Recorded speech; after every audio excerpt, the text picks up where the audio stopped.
terhadap masalah-masalah sosial yang ada di sekitar kita. Nah, kalau pada pertemuan sebelumnya kita membahas siapa saja minggu kemarin yang kita bahas, ada yang masih ingat?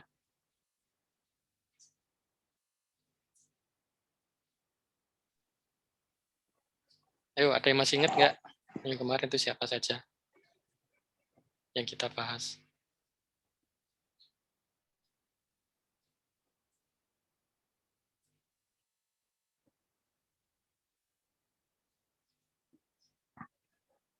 Masih ingat? Auguste Comte, Ya. Emil Durkheim, Herbert Spencer. Yep. Itu apa ya? 3. Ya, 3. Satu lagi Ferdinand Tonis. Betul. Baik, terima kasih bagi yang sudah tadi menjawab pertanyaan. Pada pertemuan ini kita membahas 2 saja ya, 2. Meskipun masih banyak ya, tetapi sebenarnya 2 saja. Kalau mencari yang lain itu silakan dibaca buku yang sudah saya taruh pada pertemuan sebelumnya ya. Pada pertemuan sebelumnya, pada pertemuan awal, beberapa buku utama, referensi utama sudah saya taruh di situ. Nah, ini adalah yang pertama ya, yang pertama kan kita bahas yaitu Karl Marx ya, kalau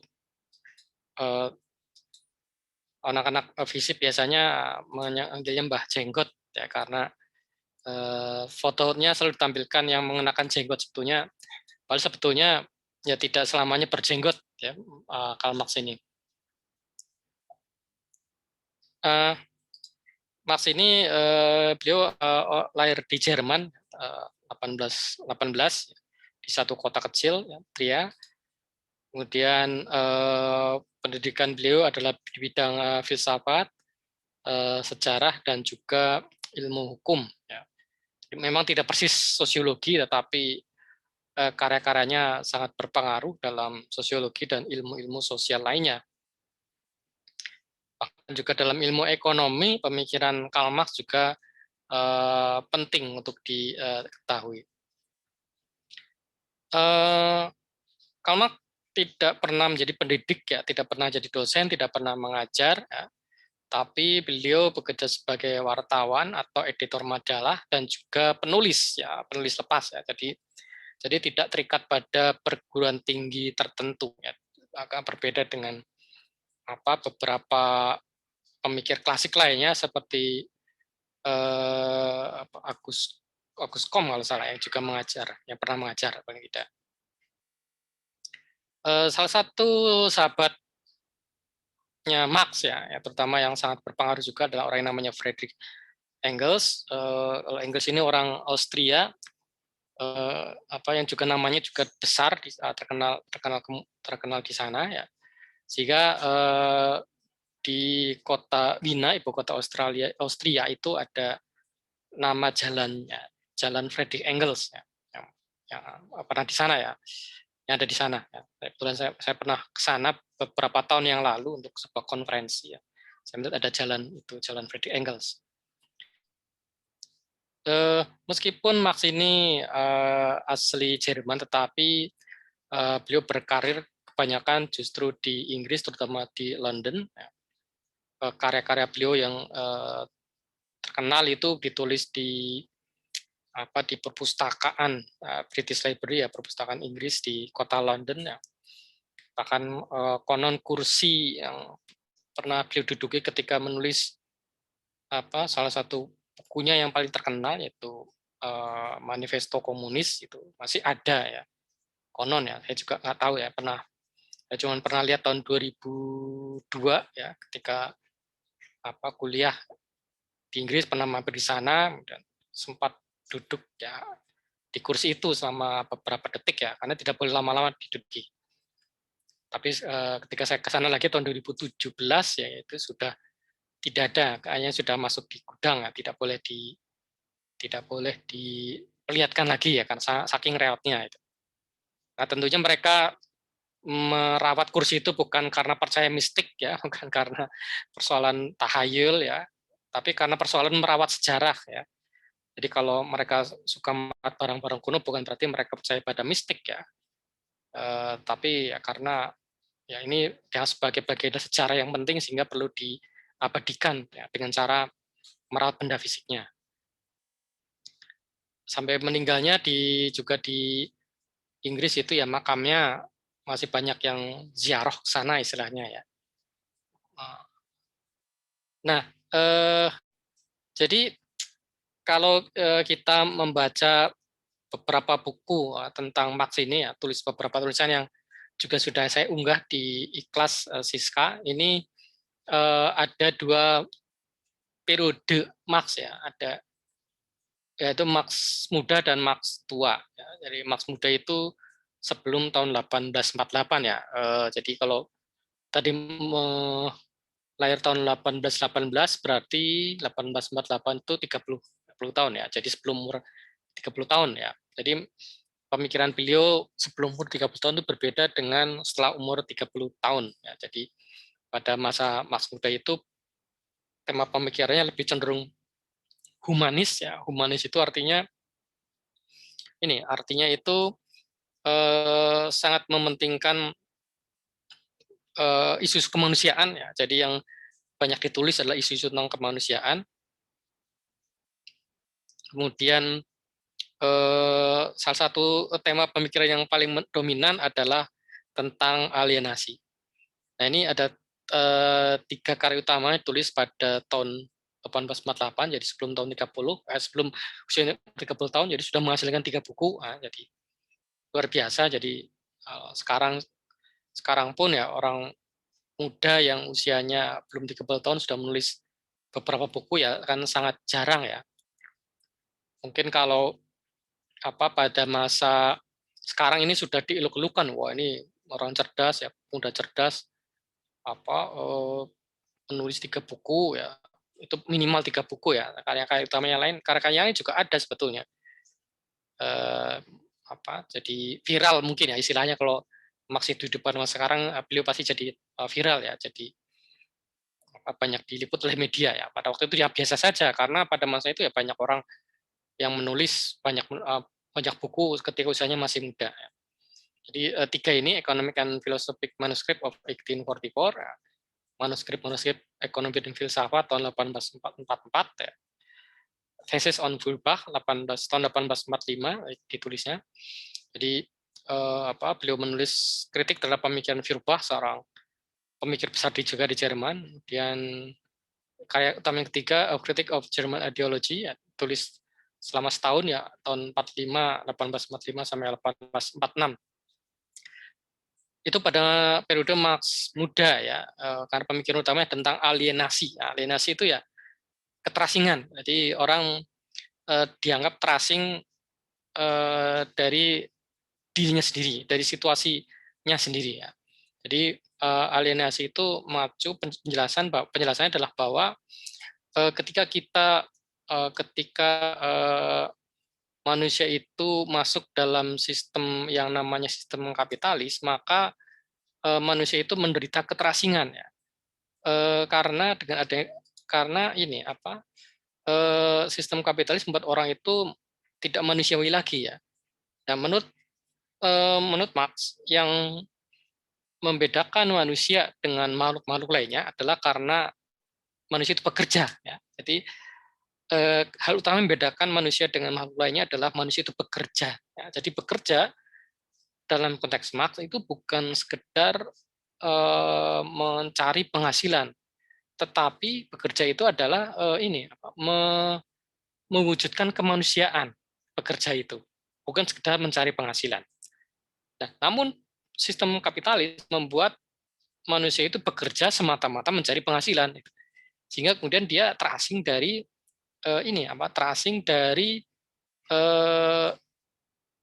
kemanusiaan tersebut, ya.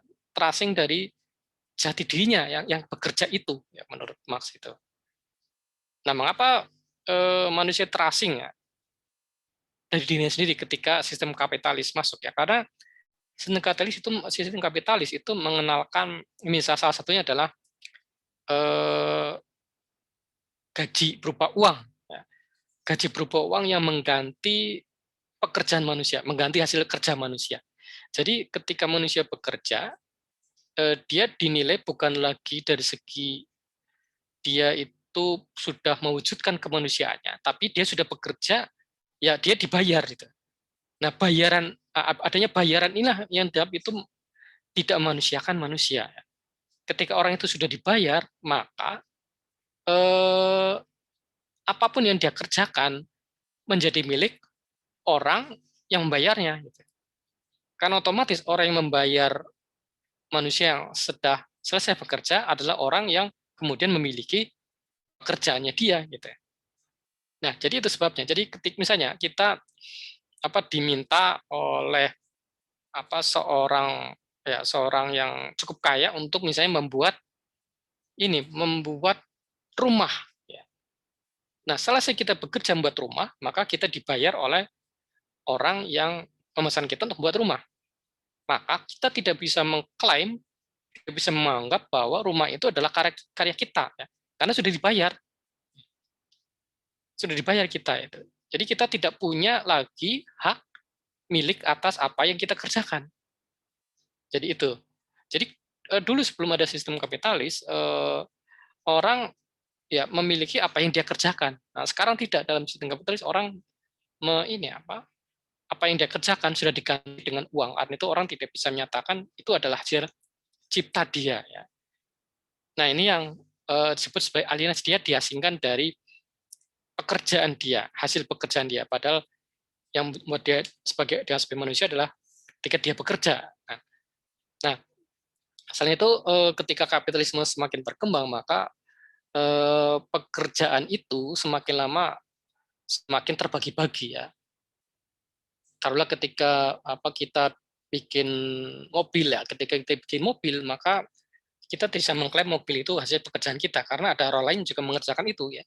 Kita barangkali hanya mengerjakan jendelanya, orang lain mengerjakan mesinnya, ada orang lain lagi yang membuat memasang rodanya dan seterusnya. Jadi barangkali satu mobil digarap oleh bisa sampai belasan orang. Otomatis kita semakin terasing. Ini tema-tema seperti ini yang ditulis oleh Marx. Ya. Nah, ini berbeda dengan Marx tua, jadi usia 30 tahun ke atas, ya. Ini sudah dianggap tua pada masa itu. Jadi kalau pada Marx muda itu politis, humanis menurut saya, maka pada Marx tua itu politis. Politis dalam arti ini ada sesuatu yang diperjuangkan, gitu ya, politis itu. Jadi kalau pada Marx muda itu humanis artinya memperjuangkan isu kemanusiaan, maka pada Marx tua itu isunya isu politik. Politik dalam arti memperjuangkan sesuatu yang dasarnya adalah kajian-kajian dilakukan sebelum umur 30 tahun itu. Ya. Jadi sebenarnya tidak lepas, ya, meskipun beda tapi tidak lepas. Nah, kemudian juga kalau tema utama Marx muda itu alienasi, maka pada Marx tua itu revolusi. Ya. Jadi mendorong adanya perubahan, menginginkan adanya perubahan. Jadi karakter utamanya yang ditulis oleh Marx dan juga Friedrich Engels ya, itu Komunis Manifesto tahun 1848 ya, ketika usianya baru 30 tahun. Kemudian Das Kapital tahun 1867 itu bukan lagi analisis akademis semata ya, seperti yang ada pada sebelum tahun 1848, tapi sudah di situ ada petunjuk-petunjuk ya bagaimana melakukan perubahan.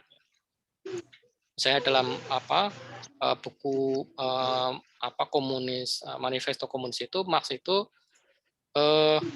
sebelum itu Marx itu menginginkan agar kaum pekerja yang mengalami situasi yang tidak menyenangkan akibat adanya kapitalisme itu harus didorong untuk melakukan pekerjaan, didorong untuk merubah situasi agar lebih baik bagi dirinya. Itu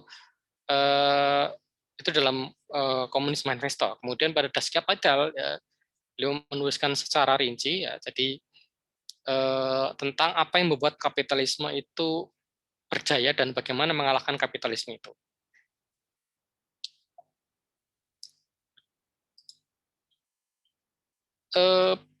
Salah satu gagasan dasar Marx adalah apa yang disebut sebagai materialisme, ya.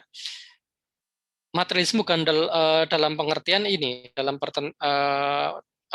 mengutamakan kebendaan, mengutamakan hal-hal yang dapat ditangkap oleh panca indera kita. Itu pengertian materialisme itu seperti itu. Nah, yang mana ini bertentangan dengan arus utama filsafat di Jerman waktu itu, yaitu idealisme ya, yang dipotret oleh Hegel, ya, yang sedang dominan saat itu. Dalam pemikiran Hegel, yang nyata adalah pikiran, gagasan, atau kesadaran. Itu yang nyata. Yang lain itu tidak nyata menurut Hegel. Mengapa? Karena yang lain, yang bukan pikiran, yang bukan gagasan, yang bukan kesadaran bentuknya, itu justru tidak nyata karena terus-menerus mengalami perubahan. Misalnya ini misalnya manusia, ya, manusia itu dalam tanda kutip tidak nyata, ya, karena dia mati, biasa mati, ya, dia hidup, dia bisa mati. Yang nyata adalah gagasan yang dikeluarkan oleh manusia tadi, gitu ya. Misalnya kalau kalau menggunakan pemikiran Hegel itu, kita bisa melihat misalnya seseorang yang siapa ya, yang kira-kira orang yang dominan. Oh, ini presiden keempat, ya, almarhum Abdurrahman Wahid. Nah, kalau menggunakan pemikiran Hegel, almarhum Abdurrahman Wahid, almarhum Gus Dur, secara fisik itu tidak nyata. Yang nyata adalah gagasan-gagasan beliau, gitu ya. Yang masih hidup sampai sekarang adalah gagasan-gagasan beliau, gagasan tentang demokrasi, gagasan tentang kesetaraan secara warga negara, gagasan tentang multikulturalisme, gagasan tentang warga negara yang inklusif, itu yang masih hidup sampai di sekarang. Meskipun almarhum Gus Dur sudah lama meninggal, ya, sudah 11 tahun lebih meninggal, ya, 2009. Beliau sudah tidak hidup, sudah tidak ada bersama kita sejak tahun 2009. Tapi gagasan beliau itu masih hidup sampai sekarang, gitu ya. Bahkan seringkali kalau kita melihat situasi sekarang, ya, kita bisa mengatakan, ya, andaikan gagasan almarhum Gus Dur diterapkan pada masa sekarang, maka situasi tidak akan kacau seperti ini, gitu ya. Kacau seperti pada masa sekarang, gitu. Tapi kalau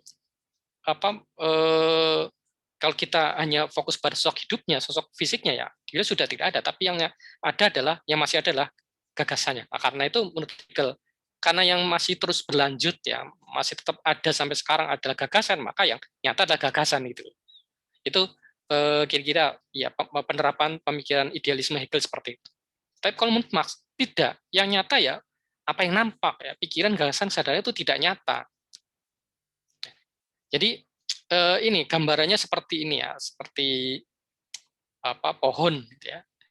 Jadi kalau dalam pengertian Hegel itu kalau diibaratkan gagasan itu adalah akar-akar pohon, ya, akar pohon yang di bawah lapisan tanah yang tidak terlihat dari permukaan. Ya.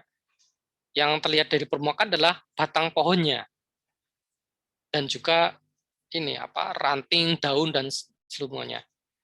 Ini diibaratkan seperti negara karena memang Hegel pemikirannya terkait dengan eksistensi negara. Jadi menurut Hegel, negara adalah batang pohon yang ditopang oleh akar-akar yang tidak kelihatan karena sifatnya abstrak, yaitu gagasan tentang keadilan, gagasan tentang kebaikan, gagasan tentang kebenaran, dan juga agama. Nah, adanya pohon berupa negara itu membuahkan ranting, ya, mungkin ada buah-buahan di sini, dan juga dahan-dahan pohon yang berupa pengalaman individu, keberadaan individu. Jadi dalam pemikiran Hegel, keberadaan individu itu hanya dimungkinkan kalau adanya negara. Ya. Karena itu pemikiran Hegel ini sebetulnya ini sangat dominan dalam pemikiran para pendiri bangsa kita ya, termasuk Muhammad Yamin ya, yang menuliskan membantu menuliskan Undang-Undang Dasar 45 yang mengatakan bahwa individu itu merupakan ini ya, buah dari negara. Ada individu tidak berlepas dari negara, di mana negara itu ditopang oleh gagasan, bahkan dibentuk oleh gagasan-gagasan seperti itu. Ya misalnya, jadi negara Indonesia itu dibentuk oleh gagasan-gagasan Pancasila ya. Nah, adanya negara Indonesia itu mewujudkan individu yang seperti sekarang, kira-kira seperti itu. Nah, ini berbeda dengan pemikirannya Marx yang melihat bahwa apa yang ada dalam yang menopang ya, apa yang ada dalam di bawah lapisan tanah yang menopang eksistensi itu adalah apa yang disebut hubungan-hubungan apa yang disebut sebagai metode produksi ya, metode produksi. Adanya metode produksi menghasilkan kelas ya. Adanya kelas ya, pembagi kelas sebetulnya munculkan masyarakat. Adanya masyarakat itu munculkan gagasan-gagasan. Nah, ini terbalik. Jadi menurut Marx, jadi apa yang disebut sebagai model produksi adalah ini, kondisi material kita ya. Apakah kita bisa mengakses atau memiliki sarana produksi atau tidak? Kalau kita menguasai sarana produksi, berarti kita masuk dalam kelas tertentu yang menguasai sarana produksi. Tapi ada juga bagian dari kita yang tidak menguasai sarana produksi, sehingga mereka masuk kelas yang tidak memiliki sarana produksi. Nah, perbedaan antar kelas itulah ya, antara kelas yang punya sarana produksi, kelas yang tidak punya sarana produksi, itu yang munculkan masyarakat. Dan dalam masyarakat ada gagasan. Jadi gagasan itu ditopang oleh kepemilikan sarana produksi. Jadi misalnya uang ya. Kalau kita punya sarana produksi berupa uang, maka kita akan masuk golongan orang yang punya uang. Tapi otomatis juga ada dari bagian dari kita yang tidak punya uang. Nah, adanya dua kelas yang berbeda inilah, adanya orang yang tidak punya uang, ada orang yang punya uang, itu munculkan masyarakat. Nah, dalam masyarakat itu nanti muncul gagasan-gagasan tentang politik, agama, keadilan, kebenaran, yang semuanya mengacu pada kondisi masyarakat yang di situ dibedakan oleh orang yang tidak punya uang dan orang yang punya uang. Nah, hampir dapat dipastikan ketika orang itu punya uang, maka dia akan berada dalam posisi yang lebih menguntungkan, sehingga dia akan menciptakan gagasan-gagasan yang menguntungkan dia yang punya uang. Artinya, gagasan keadilan, politik, itu diciptakan untuk memenuhi kepentingan orang yang punya uang. Jadi seperti itu ya. Jadi mudah-mudahan ini bisa dipahami ya. Jadi apa yang disebut sebagai kebenaran, keadilan, itu ditentukan oleh mereka yang secara material itu punya uang. Gitu. Bagi mereka yang tidak punya uang, maka gagasan tentang keadilan, gagasan tentang kebenaran itu tidak memihak mereka. Jadi sederhana sebetulnya ya. Kalau tadi kelihatannya rumit ya, kok bisa ya antara pemikiran berbedanya. Tapi kalau kita terapkan pada sekarang itu ya ternyata masuk akal pemikirannya Marx itu. Gitu ya. Orang yang punya uang bisa mengurangi gagasan tentang keadilan yang menguntungkan mereka yang punya uang. Gitu. Nah ini ya bahkan ini fakta mungkin ya yang kita ini ya bisa kita lihat ya, orang yang misalnya begini ya, ketika inilah orang yang diadili ya, orang yang terdakwa ya, ketika yang masuk ke ruang pengadilan terdakwa kasus misalnya pencurian kayu ya, dan kebetulan yang dianggap dituduh mencuri kayu itu warga miskin. Nah, itu datang pasti dengan kondisi memelas ya, kondisi memelas, kemudian pokoknya memprihatinkan lah. Tapi bayangkan, lihat tak kalau misalnya yang masuk ke ruang pengadilan terdakwa kasusnya korupsi ya, koruptor ya, pasti datang dengan gagah gitu ya, dengan penampilan santun, dengan percaya diri, kemudian dipotret oleh media seperti selebriti dan seterusnya ya. Bahkan kemudian sambil kemudian menunjukkan biasanya begini ya, biasanya terus mengenakan simbol-simbol agama ya, yang laki-laki mendadak mengenakan kopiah, mengenakan baju koko, yang perempuan mendadak mengenakan jilbab ya, ketika diadili gitu ya. Nah, itu dan kelihatan saya yakin bisa menang di pengadilan gitu. Nah, ini fakta dari apa yang dipilih oleh Marx. Ini contoh ya. Contoh bagaimana penerapan gagasan materialisme yang Marx-nya berbeda dengan gagasan idealismenya Hegel. Nah, ini satu kalimat dalam buku Manifesto Komunis yang sangat terkenal itu, yaitu bahwa the history of all hitherto existing society is the history of class struggle. Jadi sejarah perjuangan semua masyarakat adalah sejarah perjuangan kelas. Jadi dalam kehidupan masyarakat itu pasti ada perjuangan antar kelas. Kelasnya nanti yang kelas yang punya uang dan kelas yang tidak punya uang. Nah, ini yang munculkan dua kelas ini ya. Kelas proletar ya atau kelas pekerja ya, dan kelas borjuis atau kelas kapitalis. Kelas pekerja mereka yang tidak punya sarana produksi dan kelas kapitalis yang punya sarana produksi. Nah, karena itu pemikiran Marx tentang ideologi ya berbeda betul ya. Kalau menurut Hegel tadi ideologilah yang mendasari negara ya. Maka kalau menurut Marx ideologi itu ya ditentukan oleh kondisi material. Jadi kondisi material menentukan lokasi sosial, juga menentukan pemikiran. Jadi kondisi material kita menentukan kita itu siapa. Lokasi sosial itu seperti itu. Bagaimana posisi kita di tengah masyarakat itu ditentukan oleh kondisi material. Bagi mereka yang tidak beruntung, ya, tidak punya pekerjaan misalnya, ya otomatis secara sosial kita diposisikan lebih minor daripada orang yang sudah punya pekerjaan, apalagi yang pekerjaannya mentereng. Dan itu menentukan pemikiran. Gitu. Jadi pemikiran itu ditentukan oleh keberadaan material kita, pemikiran dalam arti ini gagasan gitu ya, gagasan. Bukan berarti bahwa orang yang minor itu ya, orang yang tidak punya pekerjaan, orang yang pekerjaannya lebih rendah itu tidak punya pemikiran, bukan berarti seperti itu. Tapi pemikiran yang dominan, ya, pemikiran yang diterima oleh masyarakat umumnya adalah pemikiran orang yang kondisi materialnya lebih baik daripada orang lain. Karena itu menurut Marx, gagasan itu melayani kepentingan kelas ya. The idea of the ruling class are in every epoch the ruling ideas. Jadi, gagasan kelas yang berkuasa di setiap episode sejarah adalah gagasannya kelas yang berkuasa ya. The class which is the ruling material force of society is at the same is its ruling intellectual force. Jadi gagasan dari kelas yang punya kekuatan material adalah gagasan intelektual. Jadi seperti itu. Jadi gagasannya orang kaya, orang yang berpunya itu adalah yang paling dominan. Bukan berarti orang yang tidak punya kekayaan atau tidak punya pemikiran, tidak. Tetapi yang dimaksud adalah pemikiran yang dominan lah, pemikiran yang dari kelas yang berkuasa. Kira-kira seperti itu dalam bukunya The German Ideology.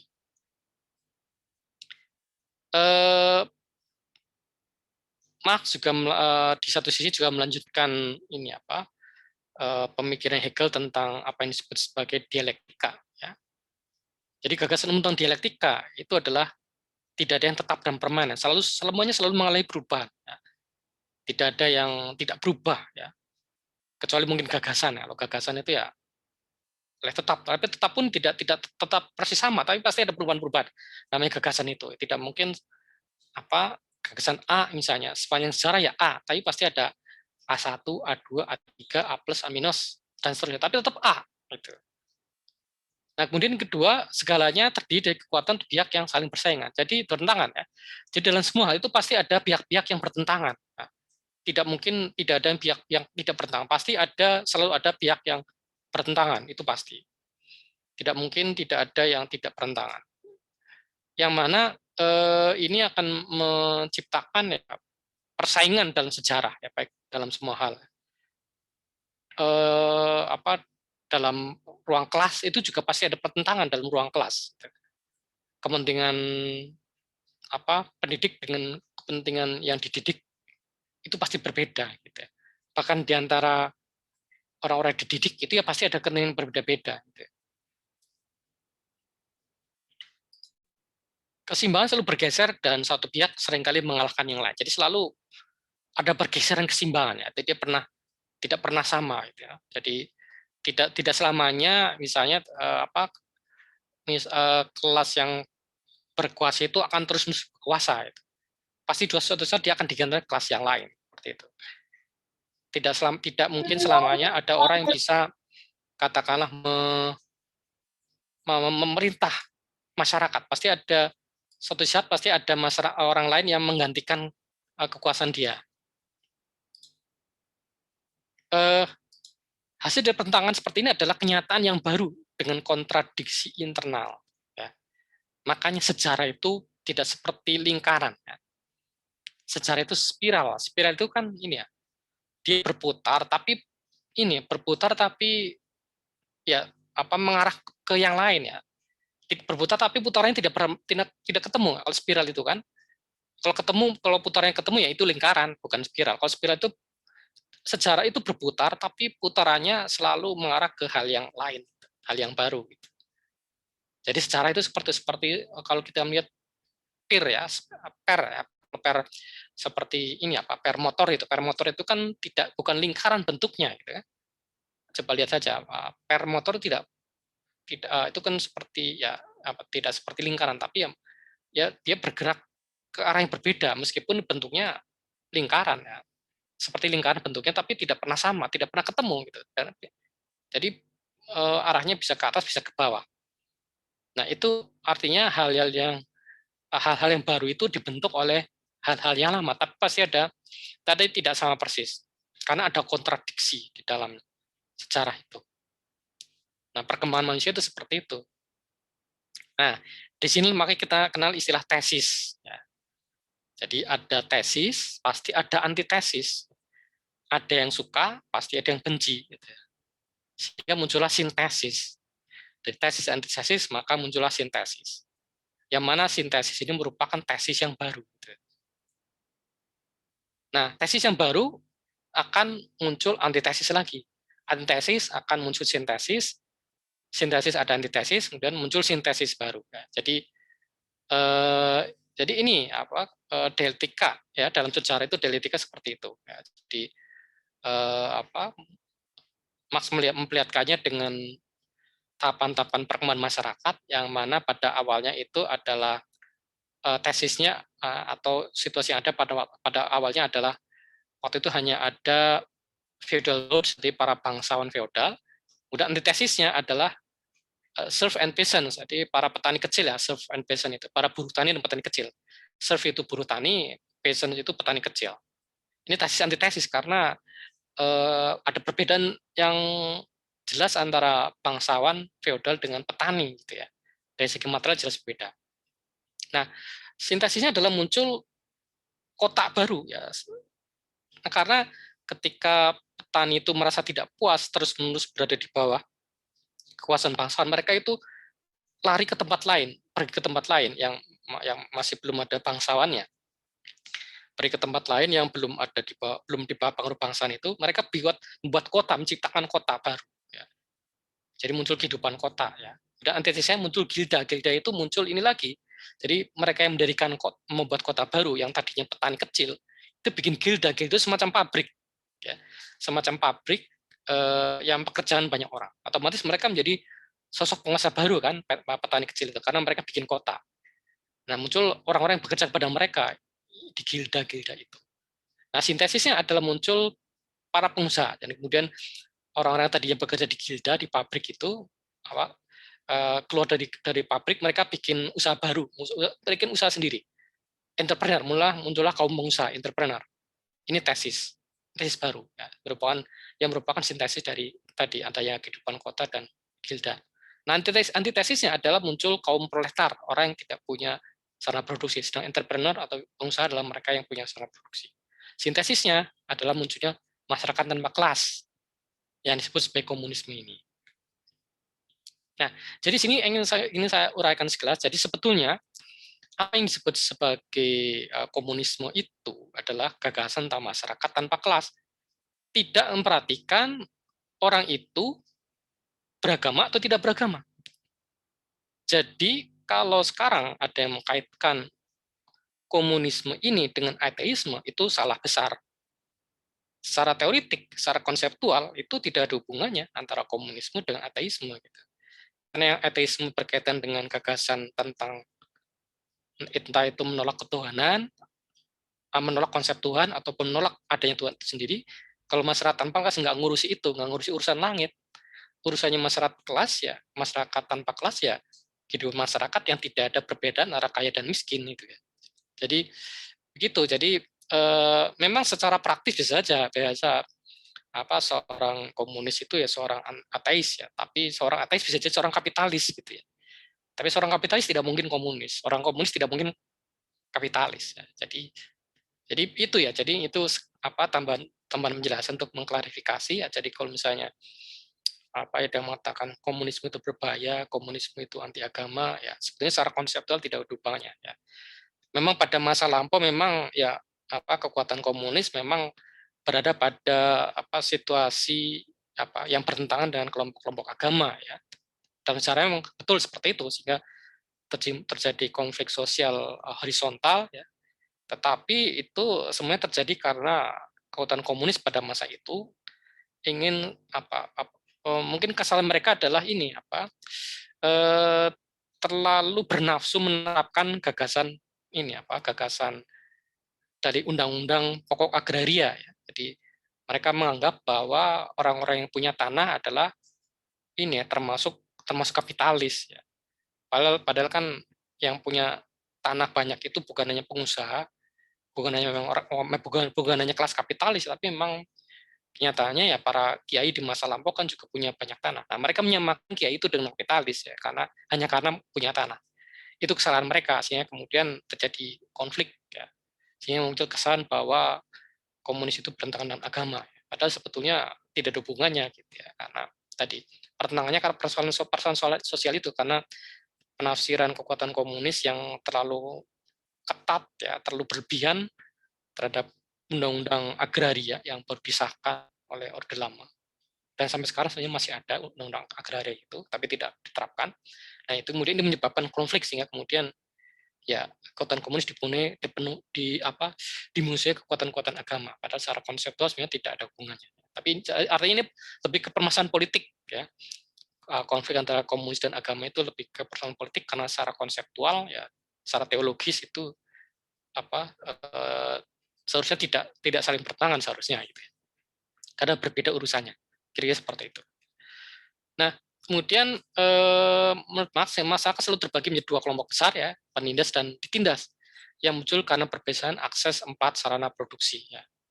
Nah, 4 sarana produksi itu ini mungkin nanti diingat-ingat ya, 4 sarana produksi itu adalah uang, tanah, mesin atau teknologi, dan SDM atau tenaga kerja atau buruh ya.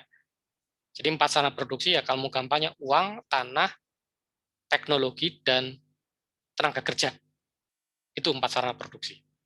Jadi orang yang bisa mengakses 4 sarana produksi atau salah satunya saja, terutama uang, itu pasti masuk dalam kelompok tadi kelompok borjuis atau kelompok penindas.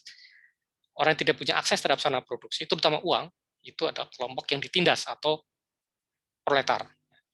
Nah, perjuangan kelas ini tumbuh secara sendirinya. Jadi ketika ketika terjadi penderitaan secara berkepanjangan dan para orang-orang yang ditindas itu hanya menyadari bahwa dia ditindas, ya, hanya dia melawan. Nah, ketika melawan, artinya dia sudah ada kesadaran kelas. Kesadaran kelas itu artinya begini, kesadaran kelas itu adalah orang sadar bahwa dia termasuk kelas yang ditindas atau kelas proletar, dan dia berjuang untuk mengatasi penindasan.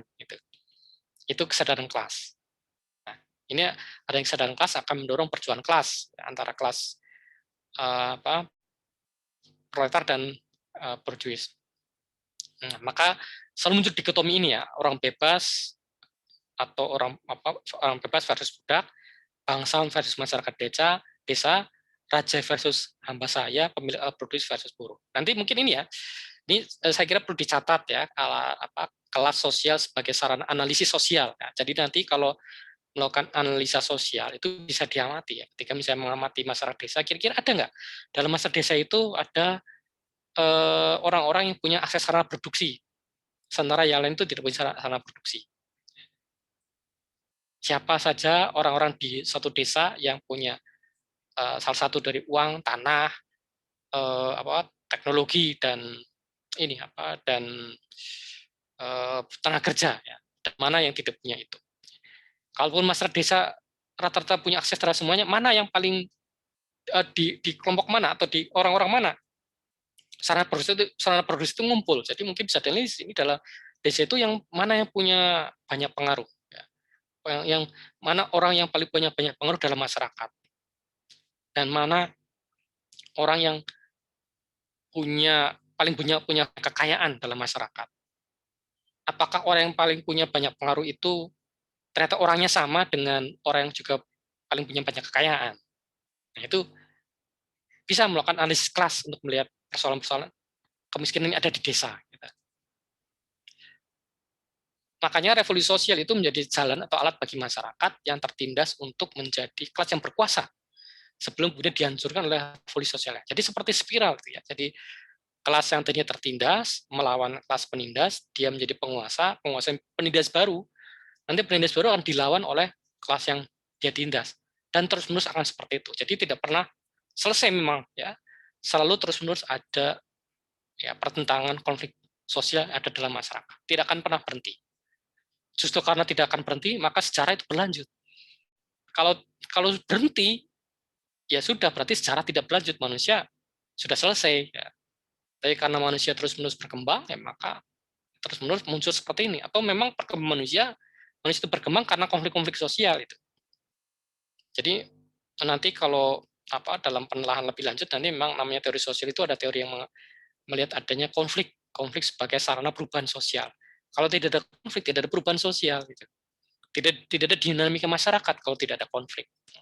Makanya konflik malah penting dalam masyarakat untuk mendorong dinamika, meskipun pada sisi yang sama itu juga bisa merusak masyarakat. Ya, merusak masyarakat di satu sisi, tapi di sisi lain itu justru menjadikan masyarakat itu dinamis. Itu nanti bisa, ya, nanti bisa dilakukan analisa yang seperti itu ketika melihat persoalan masyarakat. Nah, ini konflik sebagai penggerak perubahan sosial. Karena ketika ada konflik, maka ada revolusi, ada gerakan sosial, dan ada politik perlawanan. Kalau tidak ada konflik, tidak ada masyarakat Indonesia seperti yang kita kenal sekarang. Gitu. Kita mungkin masih ditindas oleh Belanda, masih dijajah oleh Belanda. Tapi karena kita tidak setuju, tidak sepakat dengan penjajahan Belanda, maka ada revolusi, ada perlawanan terhadap Belanda, yaitu menyebabkan adanya perang kemerdekaan, adanya proklamasi, gitu ya. Ada perlawanan terhadap Belanda sehingga kemudian ya kita bisa merdeka. Kalau tidak, mungkin ya tidak, ya sampai sekarang mungkin masih di bawah kekuasaan Belanda kita ya. Kalau tidak ada konflik. Kalau tidak ada konflik, ya tentunya barangkali Orde Baru masih berkuasa, gitu ya. Kalau mahasiswa tidak bergerak melawan Orde Baru tahun 98, barangkali ya kita masih dalam kekuasaan Orde Baru yang tidak demokratis. Gitu. Ya, masyarakat berkembang secara linear. Jadi ini mungkin kekurangannya Marx ini. Ya. Masyarakat berkembang secara linear, artinya satu arah saja perkembangannya. Yang pertama dari komunalisme primitif. Ya. Komunisme primitif ada masalah itu pekerja ini berburu dan berkumpul. Gitu ya. Kalau sekarang kan kalau dulu berburu dan meramu, sekarang berburu dan merayu. Sehingga banyak terjadi ghosting, ya. Karena modenya sekarang berburu dan merayu, bukan berburu dan meramu. Kalau berburu dan meramu itu pada masa dulu. Pada perbudakan kuno ada feodalisme, ada kapitalisme, dan ada sosialisme. Ini kekurangannya seperti itu. Jadi Mas melihat secara berjalan secara lurus, padahal kenyataannya kan ada percampuran-percampuran, ya. Karena pada masa sekarang itu masih ada feodalisme, kapitalisme berkuasa, tapi ada juga sedikit sisa-sisa sosialisme juga, gitu. Karena misalnya ini harga komoditas banyak barang itu, harga beberapa komoditas umum itu masih dikendalikan oleh negara, termasuk harga BBM. Ya. Harga BBM itu kan paling tidak sekarang itu ya masih Pertamina itu ketika menetapkan harga BBM, ya entah itu Pertamax, Pertalite, dan lain-lain, itu harus dengan persetujuan pemerintah. Jadi tidak bisa Pertamina menetapkan semenang-menang harga BBM itu. Kalau dalam masa dulu malah harus persetujuan DPR. Kalau DPR tidak setuju, tidak bisa menaikkan harga BBM. Kalau sekarang cukup persetujuan pemerintah. artinya ini masih dikendalikan oleh negara gitu ya. Jadi tidak sepenuhnya kapitalis, masih ada ini ya, unsur negara ya mengendalikannya. Feodalisme juga masih ada ya, karena misalnya di beberapa daerah di Indonesia itu mereka yang keturunan bangsawan masih sangat terhormat ya, seperti kalau di Jogja itu kan masih feodal tuh, di Jogja itu, karena ya masyarakat menganggap bahwa keturunan raja ya dalam Sultan Jogja itu tidak pernah salah dan tidak boleh salah gitu.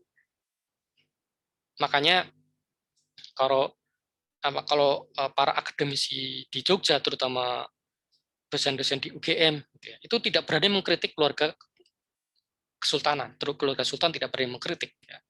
Karena ya ada menganggap ini mereka itu ya masih termolir oleh budaya feodal ya. Jadi meskipun mereka akademisi yang kritis, tapi ya, ketika sampai di keluarga sultan mereka tidak berani mengkritik ya, karena masih ada unsur feodal itu. Jadi itu kekurangannya Marx seperti itu, masih ada ya teori kekurangannya di situ ya, perkembangannya teori sejarahnya itu linear. Nah, kemudian kita beranjak pada pemikir yang kedua, yaitu Max Weber ya. Tapi kalau tadi tentang Marx itu ada yang mau ditanyakan atau dikomentari, silakan saja ya. Langsung diinterupsi saja, tidak masalah ya, daripada menunggu nanti selesai saya menyampaikan baru muncul, baru ditanyakan ya. Kadang-kadang nah ini hilang kadang-kadang pertanyaannya. Jadi kalau menunggu saya kasih kesempatan malah nanti hilang pertanyaannya. Ya, silakan saja bertanya di tengah jalan, tidak apa-apa. Saya malah senang. Oke, saya lanjutkan. Jadi sekali lagi di tengah jalan boleh menghentikan, boleh nanya itu ya. Nah, yang kedua adalah Max Weber. Jadi Max Weber juga orang Jerman ya. Tapi lebih belakangan daripada Marx ya. Jadi Marx itu lahir 1818, Weber itu tahun 1864 ya. Beliau seorang Protestan Jerman yang taat sampai akhir hayatnya. Ya. Kalau Marx kan awalnya Protestan Marx itu, tetapi karena tadi dia melihat situasi sosial di masa dia, ya. Kemudian dia melihat ternyata agama pada masa itu dimanfaatkan untuk kepentingan kaum kapitalis, maka hanya dia menganggap agama adalah candu, gitu ya. Karena agama diperalat oleh kekuatan kapitalis untuk untuk meniadakan kemungkinan perlawanan dari kaum proletar. Ya. Nah, karena melihat agama seperti itu di masa Marx hidup, maka Marx itu ya jadi seorang agnostik. Ya. Agnostik itu tidak menganut agama, agnostik itu. Mungkin masih percaya Tuhan, mungkin saja, tapi tidak menganut agama. Ya. Jadi orang agnostik itu tidak mesti ateis. Ya. Agnostik itu bisa saja orang sebenarnya masih percaya Tuhan, tapi tidak lagi menganut agama tertentu. Nah, kalau Weber ya taat ya sampai dengan akhir hayat beliau itu, sampai dengan umur ya tidak terlalu tua sebetulnya, 56 tahun ya, menganut aliran Kristen. Ibunya penganut Calvinis. Calvinis itu adalah salah satu dari sekian banyak aliran yang ada dalam ajaran Protestan atau Kristen ya. Kalau di Indonesia itu. Jadi kalau di Indonesia itu kan ada Katolik, ada Kristen ya. Kristen itu ya Protestan sebetulnya. Ya. Sebetulnya ajarannya sama, tapi banyak prinsip yang berbeda sehingga kalau di Indonesia dibedakan. Ya. Kristen tersendiri, kategorinya Katolik tersendiri. Nah di antara sekian banyak aliran dalam Kristen itu ada Calvinis. Sekarang saya tidak tahu masih ada tidak, tapi pada masa Weber hidup itu sangat kuat pengaruh Calvinis ini.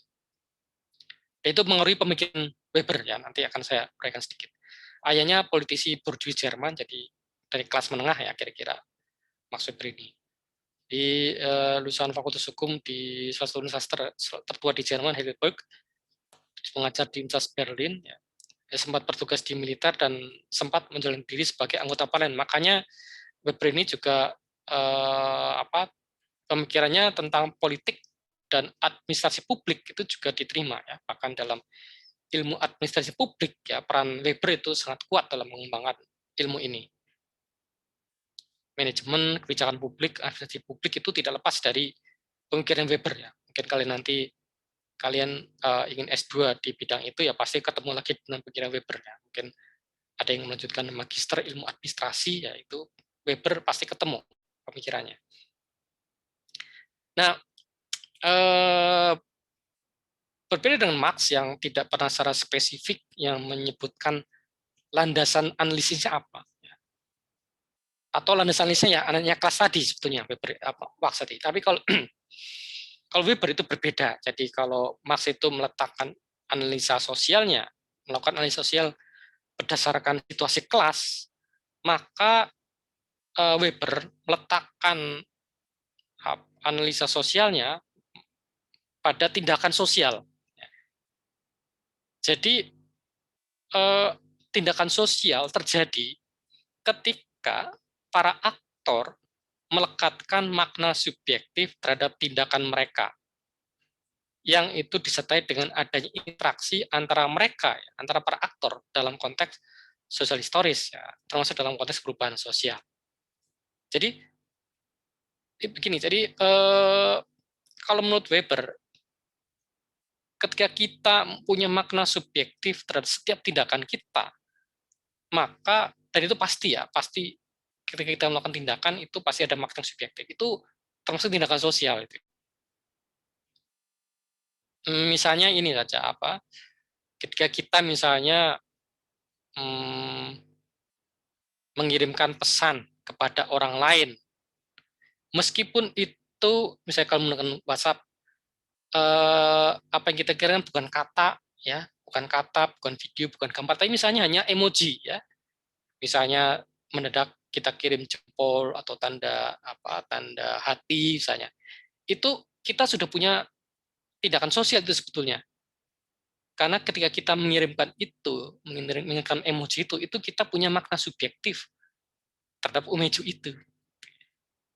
Itu sudah termasuk kategori tindakan sosial.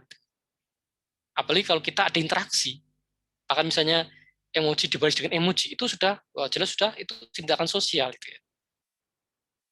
Makanya analisis Weber itu terletak pada individual, bukan pada sosial sebetulnya.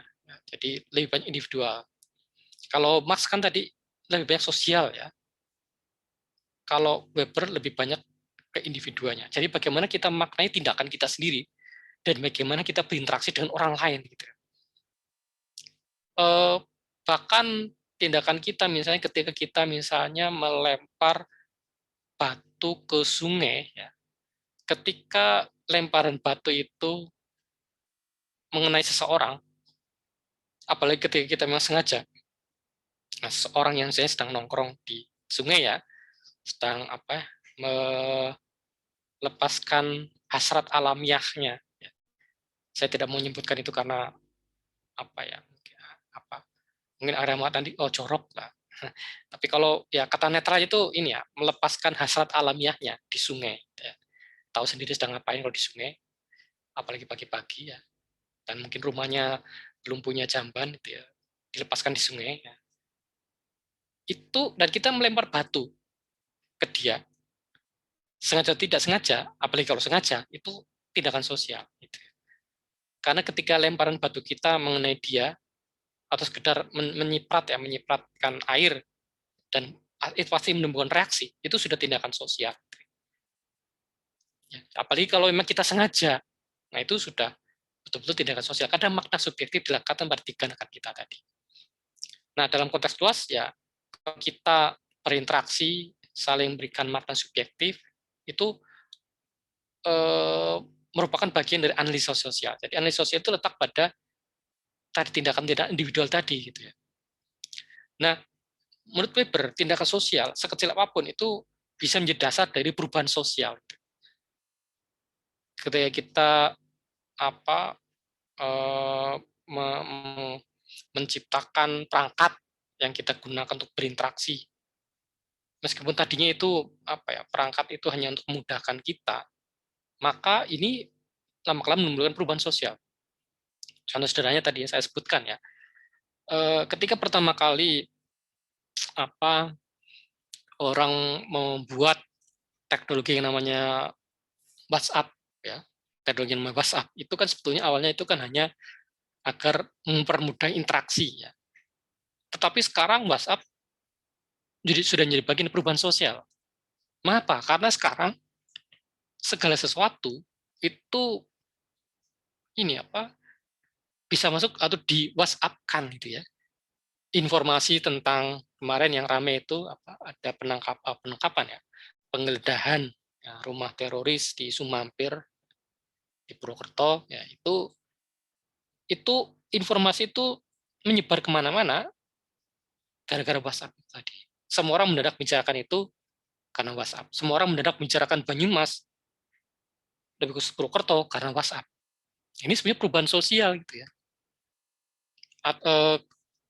Apalagi kemudian ketika pada masa sekarang ya, ketika pada masa pembelajaran jarak jauh ya WhatsApp menjadi sarana penting untuk melakukan perubahan sosial, ya, termasuk untuk melakukan pendidikan jarak jauh ya bagian dari itu. Jadi itu ya. Jadi sederhana sekali awalnya munculnya WhatsApp itu hanya sekedar apa sebagai sarana interaksi, tapi ternyata sekarang sudah menjadi bagian dari perubahan sosial, bahkan mendorong perubahan sosial karena apa munculnya kabar bohong, hoax ya, hoaxes itu salah satunya karena WhatsApp itu, munculnya WhatsApp itu. Adanya perubahan sosial kan tidak selamanya positif ya, ada yang juga negatif, termasuk tadi menyebarnya kabar bohong, hoaxes ya, apa gosip-gosip yang tidak betul, gosip yang bisa menghancurkan orang itu sebagian ya itu karena WhatsApp tadi gitu ya. Nah, karena itu menurut Weber perilaku orang itu tidak pernah tanpa makna. Ya. Perilaku orang itu hampir semuanya bermakna dan karena itu menjadi kajian perubahan sosial. Kalau ada perilaku tanpa makna, ya bukan kajian perubahan sosial. Misalnya apa orang gila yang bertindak meskipun dia berinteraksi dengan orang lain gitu ya, misalnya dia mengata-ngatai setiap orang yang lewat, dia misalnya melempari sesuatu ke orang yang lewat, itu perilaku tanpa makna. Itu bukan kajian kita, bukan analisis sosial. Karena itu penting pemahaman kita Weber menekankan pentingnya pemahaman atau Verstehen istilahnya. Pemahaman dalam setiap tindakan manusia karena itu yang bisa membuat kita melakukan analisa terhadap perubahan sosial. Jadi penting itu bukan penjelasan, tapi pemahaman. Penjelasan pemahaman itu beda. Sekira sama tapi beda. Kalau penjelasan itu ya kita apa ya menjelaskan itu ya hanya menyampaikan fakta-fakta informasi tapi tidak sampai pemahaman itu ya. Kalau pemahaman berarti kan ini ya informasi itu diserap masuk dalam diri kita dan orang yang memberikan informasi berusaha agar informasi itu diterima dipahami oleh orang yang memberikan informasi gitu ya. Jadi seperti yang saya lakukan ini saya berusaha memberikan pemahaman bukan sekedar penjelasan gitu ya. Kalau saya mau memberikan penjelasan saya tidak perlu tatap muka, tidak perlu pertemuan seperti ini, tapi cukup mengupload, mengunggah bahan-bahan ajar ke Ikhlas Eldiru. Ya. Itu kalau saya ingin memberikan penjelasan, itu cukup seperti itu. Hanya cukup mengunggah buku, artikel, dan bahan presentasi. Tapi karena saya ingin juga memberikan pemahaman, maka saya perlu interaksi secara langsung. Jadi beda ya antara pemahaman dan penjelasan. Nah, kalau penjelasan itu apa? Kalau penjelasan itu begini, kalau penjelasan itu kita tidak peduli orang itu paham atau tidak paham. Yang penting sudah saya unggah, yang penting sudah saya muat. Gitu. Tapi kalau pemahaman, kita berusaha bagaimana caranya agar yang membaca paham terhadap apa yang dibaca. Karena itu, dalam konteks pemahaman, kita seringkali menyesuaikan frekuensi kita dengan orang yang kita ajak bicara. Nah ini nanti secara praktis penerapannya, kalau kalian melakukan penelitian turun ke lapangan, ketika kita melakukan wawancara, kita berusaha memahami berarti ini kita dalam menggali informasi dengan menggunakan bahasa yang mereka pahami. Misalnya ya kita ingin bertanya-tanya tentang seputar makna pendidikan atau kita ingin bertanya tentang apa dampak pendidikan jarak jauh seperti sekarang terhadap anak-anak misalnya. Nah, yang kita wawancari adalah orang yang pendidikannya kurang gitu. Atau mungkin kurang bisa berbahasa Indonesia sehingga kita harusnya yang menggunakan bahasa yang mereka pahami. Jadi begitu. Jadi kalau pemahaman itu kita menyesuaikan diri dengan orang yang kita ajak bicara. Seperti itu. Itu pemahaman. Kalau penjelasan, ya kita tidak peduli, mereka tuh paham tidak, ya kita ngomong. Tapi kalau pemahaman ya berarti kita menggunakan bahasa yang dipahami oleh orang yang kita ajak bicara. Ya, karena yang di sini itu di kuliah ini semuanya saya yakin paham bahasa Indonesia, ya saya ajak bicara bahasa Indonesia. Tapi kalau kalian tidak paham bahasa Indonesia atau hanya bahasa Jawa, ya saya akan menggunakan bahasa Jawa gitu. Kalau seperti itu ya. Itu pemahaman. Nah, ada 4 jenis tindakan sosial yang dikaji oleh Weber, yaitu ada yang namanya tindakan rasional bertujuan. Ya. Jadi tujuan dan cara dipilih secara rasional. Ya. Ini memunculkan pemikiran teknokratis. Artinya tujuan dan cara dipilih secara rasional artinya tujuannya rasional, masuk akal, cara yang dipilih juga masuk akal. Misalnya orang tujuannya adalah mendapatkan pekerjaan. Itu rasional, masuk akal orang yang mendapatkan pekerjaan. Karena adanya pekerjaan, orang akan mendapatkan uang. Itu masuk akal. Cara untuk mendapatkan pekerjaan rasional, yaitu kuliah, ya. Kemudian setelah selesai kuliah itu mencari informasi lowongan kerja, kemudian mengisi aplikasi, ikut ujian, latihan untuk menghadapi ujian dan seterusnya, kemudian sampai dengan lolos. Itu rasional. Karena ada juga tujuannya rasional, tapi cara dipilih tidak rasional. Misalnya tadi tujuannya mendapatkan kerja, caranya tidak rasional. Tidak rasional ini. Misalnya pergi ke Srandiel, atau misalnya tapa ngebleng, ya, mutih, tapa mutih, ya, kemudian pergi ke dukun. Nah, itu tidak rasional. Tujuannya rasional, caranya tidak rasional. Nah, itu bukan tindakan rasional bertujuan. Nah, masa modern ditandai oleh semakin banyaknya tindakan rasional bertujuan. Ya, mencari uang ya caranya ya sesuai dengan cara mencari uang, bukan dengan cara yang menggunakan pengetahuan tahayul. Ini namanya pemikiran teknokratis, ya. Kemudian ada jenis tindakan yang lain adalah tindakan rasional berorientasi nilai. Tujuannya mungkin tidak rasional, tapi dicapai dengan cara rasional. Ya, agama budaya itu tidak rasional sebetulnya, karena kadang-kadang tidak pengertian rasional ini kadang-kadang ini, kalau pengertian rasional menurut Weber itu ya sesuatu yang memang menghasilkan apa yang nampak, gitu ya. Sesuatunya mungkin tidak nampak, tapi hasilnya nampak. Misalnya tadi hasilnya kelihatan dan relevan dalam kehidupan sehari. Misalnya tadi mencari kerja, itu tujuan yang rasional. Mencari uang itu tujuan rasional karena dampaknya material, gitu ya, kelihatan dan relevan dalam kehidupan sehari-hari. Tapi kalau nilai etika, ya agama budaya kan kadang-kadang ya tidak, ya agama sendiri kan sebetulnya kan tidak nampak, gitu ya. Memang ya orang hanya bisa melihat ininya yang kelihatan di luar, itu ya. Orang melakukan sholat, orang melakukan ibadah haji, orang puasa itu kan. Itu kan tujuannya yang tidak nampak, itu tujuan itu mencari pahala, masuk surga, itu kan tidak nampak, ya. Artinya bukan suatu hal yang rasional, tapi cari dengan cara rasional, caranya rasional. Cara rasional itu ya tadi sesuai dengan apa yang digariskan agama. Misalnya tujuan agama tadi agar orang itu selamat kemudian masuk surga, ya caranya sesuai dengan agama. Caranya ya mereka sesuai dengan tuntutan agama.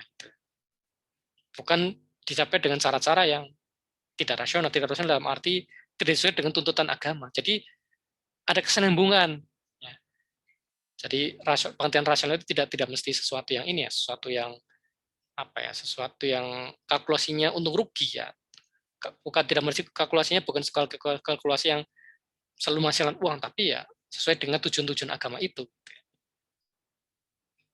Kemudian tindakan sosial lainnya adalah apa yang disebut sebagai tindakan emosional atau afektif, ya.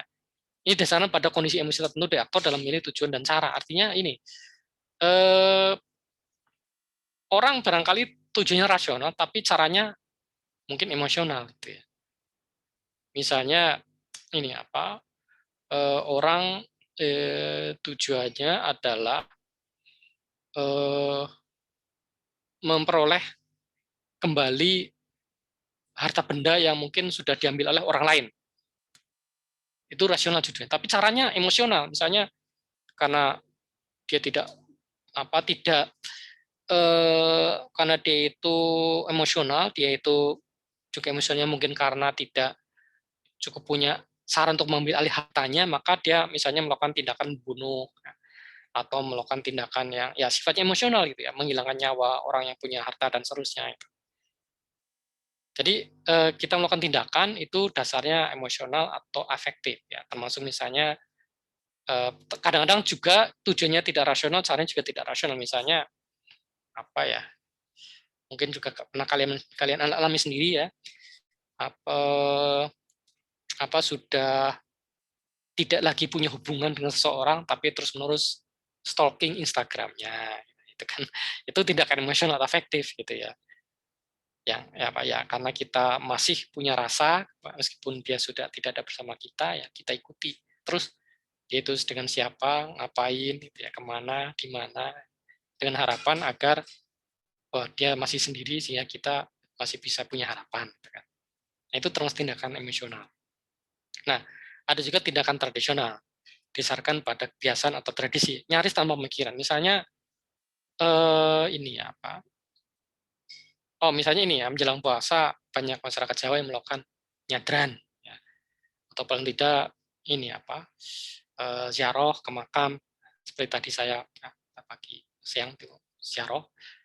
Ini tradisi ya. Kita tidak berpikir untung ruginya apa sih melakukan ziarah, melakukan nyadran, tapi yang penting tradisi sepertinya kita jalankan gitu. Itu tindakan rasional, tindakan tradisional. Nah, termasuk misalnya dalam hal tertentu misalnya ada misalnya sedekah laut, ya, sedekah bumi, kemudian ada apa perayaan hari-hari besar agama, itu kan tradisi kebiasaan. Ya. Kita tidak perlu memikirkan untung ruginya. Nah, dari empat jenis tindakan sosial ya menurut Weber yang paling menunjukkan pertanda bahwa ini adalah masyarakat yang sudah modern adalah tindakan rasional bertujuan. Nah, Weber terutama melihat itu terjadi pada masyarakat Barat. Ya. Jadi tadi artinya perubahan sosial dikarenakan perilaku makin didominasi oleh tindakan rasional bertujuan. Jadi itu. Jadi kalau kita ingin melihat ada tidaknya suatu perubahan dalam masyarakat, maka kita harus melihat apakah itu karena tindakan rasional bertujuan dan tindakan rasional bertujuan seperti apa di dalam masyarakat. Meskipun kadang-kadang bisa bercampur, ada tindakan rasional bertujuan, masih ada yang berorientasi nilai, masih ada yang afektif, masih ada yang tradisional dan seterusnya. Jadi ketika masyarakat itu ketika perilaku masyarakat semakin didominasi oleh tindakan-tindakan rasional bertujuan, itu bisa menyebabkan perubahan sosial. Nanti kalau melakukan analisa sosial itu bisa melihat faktor ini, faktor tindakan rasional bertujuan semacam apakah yang sudah banyak dilakukan masyarakat setempat ketika terjadi perubahan. Nah, fokus Weber adalah kajian tentang masyarakat non Barat. Ya. Weber juga, Weber juga mengkaji masyarakat non Barat. Ya. Jadi Weber itu mengkaji masyarakat Yahudi, ya, masyarakat Israel maksudnya. Kemudian dia juga mengkaji Jepang, dia juga mengkaji Cina. Tapi ketika dia melakukan kajian itu, dia ingin hanya menunjukkan betapa berbedanya Barat. Jadi pertanyaan besar yang diajukan Weber ketika dia melakukan kajian terhadap masyarakat non Barat adalah faktor-faktor sosial apa yang mendorong rasionalisasi peradaban Barat yang mengakibatkan perubahan sosial. Jadi ketika melihat, ternyata Barat begitu berbeda dengan masyarakat lain, kemudian dia berpikir, mengapa masyarakat Barat itu kelihatan begitu maju, begitu modern, begitu berkembang dibanding masyarakat yang di luar Barat. Ya. Mengapa masyarakat Jepang, masyarakat Cina, itu terkesan lebih tertinggal daripada masyarakat-masyarakat Barat. Pada masa itu, ya, karena kalau sekarang ya berbeda. Ya. Kalau sekarang Jepang ya sudah sama maju dengan masyarakat Barat, bahkan Cina di sekarang itu sudah mampu menyaingi ya, bahkan konon akan menjadi kota utama di dunia yang mengalahkan Amerika Serikat. Tapi pada masa itu, pada masa itu Barat begitu eksepsional, Barat begitu istimewa. Nah, menurut analisa dia karena tadi tindakan masyarakat Barat semakin dominasi tindakan yang sifatnya rasional bertujuan. Nah, Weber selain berfokus pada hal yang sifatnya mikro, tindakan individu, pemahaman, tapi juga melihat hal yang sifatnya makro. Yang makro, persoalan makro yang dilihat oleh Weber adalah munculnya birokrasi. Birokrasi merupakan organisasi formal dari tata usaha yang berskala besar, itu birokrasi itu. Jadi birokrasi itu bukan semata-mata urusan urusan mencatat surat, membuat surat, mengetik, ya, urusan perkantoran semata-mata, bukan. Itu ya birokrasi, tapi merupakan itu hanya dalam skala kecil ya. Karena birokrasi sebetulnya itu meliputi organisasi yang besar dan formal itu ya. Pemerintahan, militer, ekonomi itu birokrasi juga. Agama itu juga birokrasi, pendidikan juga birokrasi gitu ya. Karena ini secara dia apa yang tadi disebutkan itu memiliki pembagian kerja yang jelas dan spesifik ya. Dalam pemerintahan militer juga ada pembagian kerja yang spesifik ya. Ada yang bertugas dalam pekerjaan umum, ada yang mengerjakan urusan sosial, ada yang mengerjakan kesehatan, itu pembagian kerja yang jelas dan spesifik. Agama juga ada pembagian kerja yang jelas dan spesifik ya. Ada yang bertugas untuk menyusun fatwa ya. Yang menyusun fatwa itu biasanya berbeda dengan urusan pendidikan agama ya. Mereka mendidik secara agama juga berbeda dengan para pendakwah ya. Jadi mereka mendidik dan mereka mendakwakan itu kadang punya pembagian kerja yang spesifik ya, yang jelas. Jadi agama juga birokrasi karena ada pembagian kerja yang jelas dan spesifik, kemudian ada rasionalitas tadi. Rasionalitas itu tadi orang mengerjakan sesuatu yang memang menjadi urusan dia, menjadi kapasitas dia gitu ya. Mereka yang bertugas untuk mendakwahkan agama ya tentunya punya kemampuan selain memahami hadis, selain memahami Quran, tapi juga dia memahami bagaimana caranya mengajarkan pada masyarakat gitu ya. Sedangkan orang yang tugasnya itu merumuskan hukum atau membahas tentang hukum ya bukan orang yang punya kapasitas, tidak harus orang yang punya kapasitas untuk mendidik. Yang penting orang itu punya kemampuan atau punya pemahaman yang baik dalam hal fikih. Pemahaman dalam fikih, pemahaman dalam tafsir hadis, pemahaman dalam hal tafsir Quran, dan banyak ilmu lainnya harus dikuasai, termasuk mantik, ilmu bahasa, nahwu, dan seterusnya. Jadi itu rasional sebetulnya. Meskipun esensi dari agama itu yang sifatnya abstrak ya. Misalnya menyembah Tuhan, tetapi kan pengaturan yang rasional. Ada penerapan aturan impersonal. Aturan impersonal itu artinya aturan yang tidak mengenal siapapun orangnya gitu ya. Aturan diterapkan tanpa melihat orangnya siapa, itu impersonal. Jadi jadi kalau orang itu bersalah ya tidak memandang dia itu siapa, dia itu dari mana, dia itu bagian dari kelas apa, itu terkena aturan yang sama. Itu impersonal ya. Anak rektor sekalipun kalau dia melanggar aturan, kalau dia itu misalnya kuliah itu melewati batas waktu, ya, IPK-nya di bawah standar, itu ya DO gitu ya, impersonal. Nah ini berbeda, makanya Weber ini berbeda penuh dengan Marx tadi ya. Kalau Marx kan mengatakan aturan itu menyesuaikan kepentingan kelas yang berkuasa gitu ya. Nah, kalau tidak, aturan itu objektif, aturan itu netral dan diterapkan pada siapapun tanpa mengenal tanpa pandang dulu ya. Nah, kita dulu punya sejarah mengenal beberapa pemimpin yang adil, misalnya dulu pada masa abad ke-8 ya ada seorang ratu di daerah sekarang itu sekitar Jepara itu Kalingga itu yang anaknya itu ternyata mencuri ya dipotong tangannya itu. Tidak peduli dia anak ratu sekalipun. Nah, kalau sekarang apakah itu impersonal ya? Lihat ya. Nah, ini bisa lakukan analisa sosial apakah aturan yang ada dalam masyarakat sudah diterapkan secara impersonal atau masih personal. Kalau personal berarti sesuai dengan siapa yang kena. Kalau yang kena itu anak penguasa ya berarti berarti bukan organisasi yang berarti masih ada unsur feodalisme gitu seperti itu ya. Kemudian informasi mengikuti rantai komando. Informasi itu dari atas, informasi itu jelas rantainya siapa yang memberikan, siapa yang menyampaikan. Agama juga, dalam organisasi agama juga sama. Ya. Jadi adanya fatwa juga harus jelas siapa dari fatwa itu mengeluarkan siapa.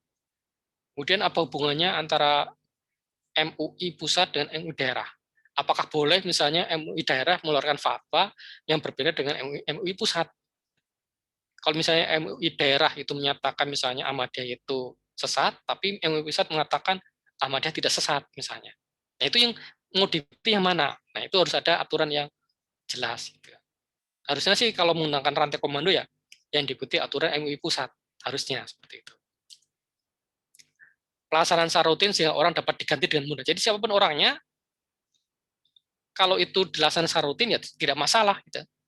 Ketika orang misalnya dia itu tadinya menjabat sebagai kepala, misalnya dia itu menjabat sebagai tadinya itu ini misalnya direktur utama bank. Ya. Kemudian dia tahu-tahu menjabat sebagai menteri kesehatan. Nah, kalau ini birokrasinya kuat, ini sebenarnya tidak masalah. Meskipun orangnya ganti, meskipun yang jadi menteri kesehatan bukan dokter, bukan ahli kesehatan, latar belakangnya S1-nya misalnya fisika nuklir seperti sekarang ya, Pak Budi Gunawan Sadikin itu kan S1-nya teknik nuklir, tapi pengalaman kerjanya sebagai orang bank, ya tidak, beliau pernah jadi direktur utama Bank Mandiri. Tapi kalau memang birokrasinya sudah betul, maka seharusnya tidak masalah ketika beliau menjadi menteri kesehatan. Karena sudah jelas aturannya di Kementerian Kesehatan seperti apa, kerjanya bagaimana. Yang penting ya sebagai seorang menteri kan seharusnya tinggal menjadi manajer saja. Manajer itu ya tidak perlu punya keterampilan khusus di bidang tersebut. Nah, kaitannya birokrasi dan perubahan sosial seperti apa? Jadi adanya struktur dominan dari organisasi modern yang mengkoordinasi tindakan banyak orang sehingga memungkinkan perencanaan perubahan sosial berskala besar. Jadi kalau perubahan sosial ini sesuatu yang kita inginkan, maka kita perlu birokrasi. Ya. Mengapa perlu birokrasi? Karena perlu koordinasi banyak tindakan orang. Kita mendorong perubahan sosial itu kan pasti perlu banyak orang. Nah, bagaimana cara kita bisa mengkoordinasi tindakan banyak orang kalau tidak ada organisasi? Nah, tapi dampak birokrasi adalah adanya yang disebut sebagai sangkar besi modern, yaitu menciptakan apa yang disebut depersonalisasi, tidak bisa menangani hal-hal yang sifatnya individual. Memang bagus ya aturannya impersonal, tapi kadang-kadang hal-hal yang sifatnya individual itu tidak tertangani. Misalnya ini mungkin pernah mendengar kasus ketika hakim mendakwa seorang pencuri kayu milik perhutani yang ternyata pelakunya adalah seorang nenek tua berusia sudah 80 tahun, sakit-sakitan sendirian, dan itu beliau menggunakan kayu itu hanya untuk kepentingan dia di rumah, gitu ya, untuk memasak dan seterusnya. Tapi dia dianggap itu melakukan pencurian kayu sampai dibawa ke pengadilan. Hasilnya ya kena hukuman. Nah ini depersonalisasi seperti itu. Memang betul dia melanggar hukum, ya. Memang lahan itu lahan punya perhutani, dan kalau definisi pencurian seperti itu, mengambil hal-hal yang bukan miliknya, tidak melihat siapa yang melakukan. Tapi kalau melakukan itu hanyalah orang kecil, itu digunakan untuk semata-mata kebutuhan rumah tangga, masa itu mau dipenjarakan? Nah, ini birokrasi dampaknya seperti itu, tidak mengenal orang. Karena tidak mengenal orang, kadang-kadang malah negatif, jadi tidak melihat secara spesifik alasan-alasan mengapa orang melakukan sesuatu yang dianggap itu melanggar peraturan. Nah, birokrasi menciptakan masyarakat yang impersonal dan individualistis. Jadi ketika birokrasi yang sifatnya modern, maka ini membuat masyarakat tuh ya tidak saling mengenal, gitu ya. Karena tidak saling mengenal, maka orang cenderung individualistis. Gitu ya. Misalnya kalau di masyarakat Barat, ya birokrasi yang sudah berkembang, jadi orang-orang tua itu kebanyakan itu tidak tinggal bersama anak mereka. Ya. Orang-orang tua itu kebanyakan tinggalnya di panti jompo. Kecuali kalau anaknya itu punya kekayaan dalam nominal tertentu, maka dia boleh merawat orang tuanya di rumah. Kalau tidak, orang tuanya harus dirawat di panti jompo. Jadi itu. Tapi masyarakat di sana kan juga memang juga menginginkannya seperti itu. Mereka tidak membebani anaknya, maka mereka ketika sudah tua tahu diri mereka pergi ke panti jompo. Ya. Nah, mengurus birokrasi. Termasuk kalau di Amerika juga di banyak negara bagian itu ketika ada anak yang orang tuanya tidak punya nilai harta benda nominal sekian, maka anak itu dirawat oleh negara. Sepanjang orang tua tidak bisa membuktikan bahwa dia punya cukup kekayaan untuk merawat anak, misalnya penghasilannya di bawah minimal, maka anak itu harus dirawat oleh negara. Karena itu negara itu menyediakan rumah yatim piatu bagi anak itu, sampai usia 16 atau 18, saya lupa. Nah, itu contoh penerapan birokrasi yang membuat masyarakat itu personal dan individualistis. Jadi yang terakhir Weber berteori tentang adanya stratifikasi. Ya. Stratifikasi adalah pembagian masyarakat dalam jenjang yang berarti dari atas ke bawah, dari bawah ke atas ya. Nah, stratifikasi dapat terbentuk tanpa sengaja dan juga tanpa sengaja. Nah, pada masa lampau itu masyarakat dikelompokkan berdasarkan sistem feodal. Ya. Jadi seperti ini. Ya. Jadi ada kaum petani kecil, mereka memberikan makanan dan layanan kepada para pegawai, para ksatria. Gitu ya. Nah, para pegawai melayani para bangsawan, memberikan perlindungan dan juga layanan militer kepada para bangsawan. Nah, para bangsawan itu memberikan uang, dan memberikan pasukan kepada raja. Raja memberikan tanah kepada para bangsawan, bangsawan membagi bagian tanah kepada para pegawai, para tentara, para prajurit, para pegawai itu memberikan perlindungan kepada masyarakat petani yang mengelola tanah untuk mereka. Ya. Jadi situasi feodal seperti itu. Jadi semuanya ada hubungan saling timbal balik antara raja dengan para bangsawan, dengan para ksatria dan para petani kecil. Nah, ini piramida kekuasaan di masa feodal. Kalau masa sekarang itu didasarkan pada unsur sosial tertentu. Jadi ada orang yang meskipun dia itu bukan keturunan bangsawan, tapi dia punya kekayaan. Ada orang yang tidak punya kekayaan, tidak punya keturunan bangsawan, tapi dia punya posisi sosial yang baik, misalnya dia seorang guru, maka dia bisa ditempatkan dalam posisi yang istimewa dalam masyarakat. Jadi masa kini dasarnya pada unsur sosial tertentu. Nah, penghargaan lebih tinggi pada unsur sosial tertentu akan membuat tempat tersebut pada kedudukan lebih tinggi daripada hal lainnya. Jadi lagi-lagi berbeda dengan Marx ya. Jadi Marx menempatkan orang itu lebih utama karena punya akses terhadap sarana produksi. Kalau Weber mengatakan tidak mesti sarana produksi, tapi unsur sosial tertentu yang itu berbeda-beda. Dasarnya bisa kekayaan, kekuasaan, ras, etnis, dan sebagainya. Jadi kalau dalam masa tersebut ada etnis yang minoritas, ya maka biasanya posisi sosialnya kadang-kadang lebih rendah daripada yang etnisnya mayoritas. Kalau di masyarakat Australia misalnya ada masyarakat dari kelas minoritas, dari keturunan Asia, keturunan Timur Tengah, biasanya itu atau kadang-kadang itu dipandang lebih rendah daripada yang orang asli ya. Tapi kalau dalam masyarakat yang lebih modern ya itu sebenarnya sudah terjadi seperti itu karena ini sebetulnya rasisme seperti itu. Jadi masyarakat digolongkan berdasarkan ras. Kalau sekarang semestinya tidak berdasarkan ras lagi, seharusnya ya. Tapi kenyataannya kan kadang-kadang masih terjadi ya. Seperti kita beberapa hari yang lalu kita mendengar ada serangan terhadap orang Indonesia yang di Amerika ya, karena dia itu ras minor. Itu karena artinya dalam masa Amerika masih ada unsur rasisme tadi. Nah, pendidikan dapat memberikan status sosial tinggi. Jadi ini sekarang dianut dalam masa modern seperti ini. Pendidikan itu ketika orang menjalani pendidikan maka statusnya lebih tinggi daripada orang yang tidak menjalani pendidikan. Semakin tinggi maka semakin tinggi juga status sosialnya. Seperti kalau bahkan dalam masyarakat yang matrilineal seperti masyarakat Minang itu yang melamar kan dari pihak perempuan. Nah, maharnya yang diberikan pihak perempuan kepada pihak laki-laki adalah berdasarkan pada ijazah pendidikan. Jadi laki-laki yang pendidikannya lulusan S1 lebih tinggi maharnya daripada yang SMA, SMP, dan seterusnya. Nah, saya kira itu yang dapat saya sampaikan, unsur-unsur terpenting dari pemikiran Weber, dari pemikiran Weber dan pemikirannya Marx ya. ada yang mau ditanyakan di sini? Silakan.